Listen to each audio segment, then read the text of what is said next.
The next team we're doing. What do we got? Dolphins next. We doing Miami next. Yeah. Okay, so with Welcome to Miami, Miami.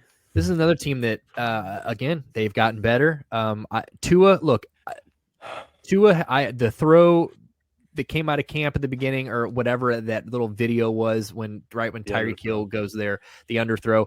He got shit on forever, but I'm seeing a lot of good things out of Tua coming out of camp. Like he looks good. He looks 60-yard connection though. It was pretty, but you could tell that was all Tua had right there. It had to go another yard north. Dude, you're only getting one or two of those a game. Like, you know what I'm saying? I'm not saying he's going to complete it, but he is going to attempt it one or two times a game. Like you're going to get one or two of those and Tyreek's going to be there. Yeah. But I still don't think he's a world beater, but he looks accurate. And like I'm seeing, he hit a few throws on the sidelines that looked pretty good, but we're talking about throws on the fucking sideline, dude. I'm talking about sideline. Hey, outs are important. I'm not talking about him standing on the sideline throwing. I'm talking about receivers running along the side. Come on, like an out route. Come on, dude. Tua looked so good playing pass with the trainer. Dude, he was hitting Teddy Bridgewater in the chest with those convinced. I am convinced. But no, dude, they've got and look, they've got 500 running backs again. All four of those are startable. Like Myles Gaskin is obviously the least attractive one on this thing, but Sony Michel looked really good last year for the Rams when Darrell Henderson went out after Cam Akers was already out. Sony Michel was better than Darrell Henderson for most weeks in that he was an RB1 or RB2 in fantasy every week. Raheem Mostert, like I said, I mean, the guy, when he's healthy, he's never healthy, but when he is healthy, he is a stud. Like, he's always a stud. He's a dog. Had some good games there in San Fran. And then he blows a fucking knee out. It just never fails. But he always has like some monster preseason game, some monster regular season game. And you're like, holy shit. Let's not forget he was a Brown at one point, and it still kills me. I just, obviously that ship sailed. But but then Chase Edmonds looked really good last year in Arizona. He was the kind of the 1-2 punch with James Conner, but James Conner was obviously a lot better, and they've kind of chosen to go with him. But Chase definitely he deserves a spot. Yeah, Chase Edmonds looks good, and then what a 1-2 punch at receiver. I mean, Tyreek Hill, Jalen Waddle was already good last year. He was great. He looked a lot of promise. But he's got wheels. He's known for his speed. Now you got two guys that can just straight up burn down the field. And Mohamed Sanu. And we talked about this last week. Mohamed Sanu's got a do-rag on pregame. Watch out. Perfect quarterback rating, I think, and up in as well. Yeah, the roster kind of doesn't make sense. You just said, you have two burners on the outs, and you have Tua and Teddy throwing the ball. Not known for their deep ball accuracy, not necessarily, and deep ball attempts. Much more accuracy. Yeah, it definitely works. They definitely got better. The wide receiver core is phenomenal, obviously. And Cedric Wilson as a third is nice. There's a lot of quarterbacks that would love to have that.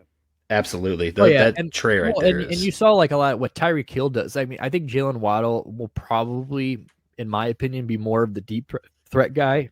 Tyreek Hill, to me, you saw it a lot. I mean, Patrick Mahomes has got a rifle, but you saw a lot of those quick slants with Tyreek Hill because he beats you off the line, and then who's going to catch him cutting across the field? No one. So it's like one of those things. Stop and go. It's a stop and go. He's one of those guys that can run one of those under routes for Tua, hit him cutting across the field real quick, a quick throw, and then that's all yak, after that. And that is, if I was calling plays for the Miami Dolphins, and I don't know shit, that's at least, just by watching football, that would be probably the most effective way to do it. Because like you said, we know Tua is not going to be throwing the ball 60 yards downfield all game. He's not hitting bombs. He might hit a home run here and there, but why you have Mike Gesicki running the under. And that's why you got Mike Gesicki. Right, because we know that he's accurate. We know that Tua is accurate. I'm pretty sure there's that stat. He's like the most accurate fucking quarterback. Like he's got like there's some crazy stat like within 10 yards. But again, it's within 10 yards. So, last year their offensive line played so bad that Tua he had no choice but to feed Jalen Waddle off that, that quick throw to the sideline and have him try to be a playmaker. I think you shore up things with Teron Armstead. That's a huge signing. I mean, that's huge signing. You're talking about one of the best left tackles in the game, a guy who obviously Saints fan. I've watched a lot of Teron Armstead. He's also a Cahokia, Illinois boy, so East St. Louis. East St. Louis, East St. Louis guy. So, but yeah, I mean, their line looks like it's going to be a little bit better this year. So maybe Tua gets a little bit more time to air out the ball. I think Tua's got one of the ugliest spirals in the entire NFL. I think he, I just don't think he's a really great quarterback. Spirals don't mean shit. Yeah, I know it doesn't mean shit. I still know what a good football looks like, and he sometimes throws like 10 yards short and it's fluttering in the fucking wind like a fucking paper bag. Yeah. Kurt Warner went to the Hall of Fame throw. He never threw a spiral. Okay. But he's no fucking Kurt Warner either. So let's just say that. He does have a Isaac Bruce and a fucking Torrey Holt though. Yeah, maybe. Yeah. Yeah, but he's also how I feel about Tua. Tua's probably 3 years away from bagging groceries too. So he's going to the grocery store. Well, he keeps needing it on the field. That is going to be his job. So, dude, I had to get it in there. Oh my God, I love that. I forget about it every time. I will continue to remind you anytime I hear Tua. That's the first thing that pops in my mind. He could lead the stats in the NFL this year, and still, you mentioned Tua, and that's the first thing I would think about. I think you need to give everybody who's listening the condensed version of why you hate Tua and the kneeling on the field, and it's not for the reason our audience may think. And this has been brought up. This has been brought up before, and this is why I'm laughing so hard. Kneeling during the pregame is 100% acceptable and approved by the show, but kneeling after the game because you are so caught up in the moment of your first NFL performance is a bad look. On the field. I mean, literally, he kneed. If I'm not mistaken, he took a knee, and he stood up and kind of handed the ball to the ref, and he just literally got back down on a knee again, right after the game. And that's just you were just that's just you can't do that. I'm sorry. You're an NFL quarterback. I don't get it, but I love how much act like you've been there, damn it. Exactly, dude. Act like you've been there. You were drafted, in the first round of the NFL draft. Act like you belong there. Act like you knew what had happened and that this moment is not too big for you. Because that's what that tells me. Let the kid geek out. Did you see him meet Dan Marino? Oh gosh, yeah. He met Dan Marino at the charity golf tournament or some shit, and he was just like, "There's Dan Marino." You're like, "All right, fangirling." Look, down. Here we have been doing hot takes for 3 weeks now. My hot take of the 3 weeks so far, or my hottest take of the 3 weeks, I think Tua is going to have a better year than Mac Jones. So I don't know how big of a hot take that really is because I think Mac Jones isn't that good either. But I think Tua is going to have a better year than Mac Jones. Numbers wise, you mean? Numbers wise, yeah, I do. Because of the talents around him? I do. I think he's got a better team around him. Agreed. Certainly at the skill positions. I mean, the Patriots could use anybody. Yeah, I would 100% take. I don't know. I mean, I think I would take this roster over New England's. I mean, maybe not the defense, obviously, but we'll get there. Because I'm not super hot on. Let's go down to the Dolphins defense. I'm not really super hot on the Dolphins defense, but I mean, I know they've got Emmanuel Ogbah, they've got Xavier Howard. They've got a nice secondary. Byron Jones.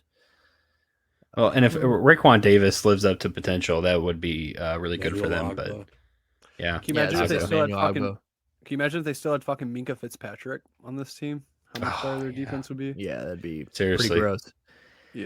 Yeah, they so I mean they're definitely they're kind of struggling on the side, definitely on the front half of the defense. But yeah, offensively, I mean, I think that if you were talking about teams that rival the Bills as far as positions on the offense, obviously Josh Allen into no comparison, but everything else, I would say Tyreek Hill and Gabe Davis are a lot closer, or Tyreek Hill and Jalen Waddle are a lot. I'd actually take those two over Stephon Diggs and Gabe Davis. I mean, I would take Diggs over probably all of them, but maybe. I mean, Tyreek Hill. Yeah, no, I'd take Diggs. I think. But I would take Jalen Waddle over Gabe Davis. So I think that I do think that that's a better 1-2 punch than, and I would take a healthy Chase Edmonds and a healthy Raheem Mostert. I'd take either one of those over Devin Singletary. Now, I don't know if James Cook, I think, has a lot of promise, and I think he has a chance to be the best running back that we've talked, out of any of these ones we're talking about. But this is a team that I think is if Tua was a better quarterback and they had a little bit more direction and their front office, and I mean everything in the front office is just such a clusterfuck in Miami. And they have a pencil neck geek first year coach. And I did like did you see the Yeezys thing where he found out it was Yeezy Day while he was in the middle of he was in the middle of talking after camp, and they're like, "Did you get your Yeezys?" He's like, "Is today Yeezy Day?" He's like, "Yeah, today's Yeezy Day." He's like, "Oh," he's like, "Man, no." He's like, I didn't know it was today. Like, you could tell. And there was one of those where you could see he was visibly upset that he didn't so it's kind of cool to have a young. Cool. That's the kind of guy I think that would get players to play for him. Honestly, I mean, I think Brian Flores is an amazing head coach who just got the fucking raw dogged by the league. And I wish he was going to be successful in this lawsuit. He's not. I mean, he just kind of got fucked as it is, the whole no tanking thing. And Roger doubled down on it today at the owners' meetings, saying that there was clearly no. Sure, Roger. Yeah, zero tanking. Well, I think we got to also mention the other storyline. I think probably the biggest storyline of Dolphins camp, which was that they got caught tampering with Tom Brady and Sean Payton, and they lost their first round draft pick for next year. So. They still have another one. Which, if you wanted to get into like I guess not conspiracies, but I think there's a lot of reasons why they. Oh, I mean, who does Roger Goodell hate more than Tom Brady and Sean Payton? Yeah, anybody? And that's what I'm saying. And not only that, he hates the Saints. Hates Tom Brady. Deshaun Watson's thing's coming down, and what was his argument in the entire thing was how the owners have never gotten in trouble for anything, and then in the middle of it, the very first thing that comes up, he gets 6 games. The guy got 6. Their owner gets suspended 6 games, and now it's one of those. We'll see. Here we are. We're taking actions against the owners. I think that's something that has to play a part of it, and I think that this also is them taking away from Brian Flores, because what doesn't get any attention here is what I just said before this is they basically shit on Brian Flores and said everything he said was just false. The whole him being paid to tank or asked to tank and all that stuff, but we did find out. So what happened here is that they, while looking into Brian Flores's, tanking, whatever, his whatever instigations, they find out that this is how they find the tampering. So basically while they're digging into this, they find that Miami's doing this. So it's, to me, it's kind of like a backhanded way of saying sure, we still fucked the Miami Dolphins, but we didn't. Tampering is one thing, but if you find out that somebody find out tanking, you actually I don't know, in the rules, if you find out that you're tanking, there's grounds to give up your team. They will there's grounds to make you give up your team. So the fact that they were found guilty on tampering and not tanking is just a fucking slap on the wrist. 6 games compared to giving up your team in your position. Everything else, exactly. Get the fuck out of here. You know what I'm saying? So it's just more shady shit from the NFL, in my opinion. And the first round draft pick hurts, though. They still have another one. Wasn't it just last year? Oh, that's true. Yeah, we got one. Wasn't it just last year when there was a game between the Raiders and it was 2 years ago, I guess. It was Raiders and Jets, and fucking that game was going down to the last second, and the fucking Jets just let the Raiders throw 2 bombs on them in the end zone and didn't even guard the guy because they wanted to lose the fucking game. Do you remember that? Yeah, and that shit fucking happens all the time still. So nobody's getting in trouble for that shit. Indianapolis Colts suck for luck, dude. We all know it. There's no reason why a team should start Curtis Painter, but they did. True. It's amazing though that they, when they looked into the Browns for doing it, they actually, it was funny that when they wrote up, because obviously they were never going to find the Browns guilty for tanking, but I thought it was funny that they basically wrote it up as no, we know that Hugh Jackson's just a shit coach. We looked into this and no, we're pretty sure Hugh Jackson just doesn't know. Wouldn't you be insulted if they just didn't even do an investigation? they're just Hugh. No, it's Cleveland. It's Cleveland. Straight incompetent. Come on, Hugh. They'll figure it out. All we did was watch one episode of Hard Knocks from that season. We have determined. Yeah, we knew we were fucked after episode 1. But anyway, so back to the Dolphins. Let's at least go through their schedule. Yeah, let's go through the schedule. The yeah. Last year they're 9-8. Keep that in mind. 9-8 last year. Okay. And like I said, end of the year 4-1. So they're coming in. The last two seasons, by the way, the Dolphins have been 1 win away from a playoff berth. Keep that in mind. If they get better, that's a wild card. I agree. I think that this team can be okay. So New England, I think they could. That's a home game against New England. So I think they could. We can see. You can give them a win or a loss. I'm going to give them a win there because I'm going to give them a loss in week 2 and 3 and 4. So I'm going to say they're 1-3 going into that Jets game. I got 5 and 6 before the bye. 5 or 6 wins. New England is definitely one of them. I think New York. I felt like Pittsburgh. Detroit and Chicago were locks, and Pittsburgh was a lock, and I felt like Minnesota was a maybe. So what is that? 1, 2, 3, 4, 5. I got 5 wins for the bye. Yeah, they have to finish the season with a fucking. Yeah, now that's rough. So I think LA, 6 wins. Buffalo, Green Bay. Jeez. I think they get 6 wins after the bye. They come out and they beat Houston. Mm-hmm. They lose San Fran, lose Los Angeles, lose Buffalo, lose Green Bay, lose New more England. Than likely lose New England. They're not going to sweep New England, and then they probably beat the Jets. I don't know. The Jets could even win one of those two. So the schedule is kind of rough. That's a rough schedule. Just look at that December alone. Those 4 weeks are going to fucking kill their entire season. I mean, you're going to play at San Francisco. You're going to play at the Chargers. You're going to go play up in Buffalo for those fucking crazy ass fans. No, finally, God, we finally get to go home. Oh, Aaron Rodgers is going to come here on Christmas Day and ruin your fucking holiday. What if they surprise San Fran? I was trying to think about what the game to lose here is, and I picked San Fran probably. I think I'm with you on that, Stu. Yeah. I mean, if they were to be half as good as he could be, then I think San Fran's fine in that game. Not 9 Sunday, wins and repeating last year. It's rough. They could do it. They could do it. I think 8 wins is the most I see on a best case scenario. I think 8 wins is best case scenario for them. Yeah, I think if they hit the same record 9-8 again, I think you chuck that as a W. Yeah, and I don't think they do. I think they probably get. I would say more, maybe 7 and would it be 7 and 9? Is that what it would be? 7 and 10, right? 7 and 10. So they're like, I think in the last, what is it, like 2 seasons or 3 seasons? I think they're like 5-0 in their last 5 games against the Patriots or something like that. So long as they can play the division well, like if they can win both their games versus the Jets and both their games versus the Patriots somehow, then I think them finding another 4 wins, like you guys said, is pretty easy. So maybe they do finish with the same record as they do last year. I just don't see. I cannot envision a scenario where they drastically improve on last season. And that's a failure, right? If you go the same as last year and you brought in Teron Armstead, it's a failure. And I think I mean, the coaching is not on the hot seat yet, but I think Tua would definitely. I mean, Tua's of all the he hasn't even started. If he's of all the third-year quarterbacks. Of all the third-year quarterbacks, he's definitely the worst. Considering all the pieces that have been brought in for Tua, anything less than a wild card is a failure. But they played really good the second half of the season last year, and they beat some good teams.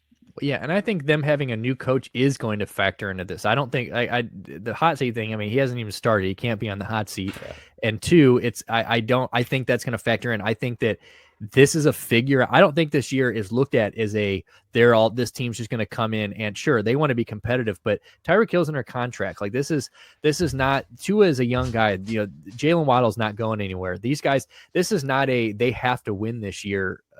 Roster. I think that if this guy comes in there and leads them to a 9-8 year or an 8-9 win year, sure, it's not. I don't know if it's a straight up loss. I really don't, because I think that if they look like that but they look promising and like they look like this new system, it all depends on what they look like under this new coach. I mean, you can't just say they can't go the Browns route and just say 7 weeks in, oh, this new head coach doesn't look like a world beater. This team hasn't learned a brand new system. Tua's only been in the league 3 years and he's had 2 or 3 systems already. So it's you got to give them. They're a young team, and I do think that. This team is built more for the next couple of years than they are just this year, in my opinion. Think they need a buffer, huh? Yeah, but I don't think they win more than 8 games. So we'll see.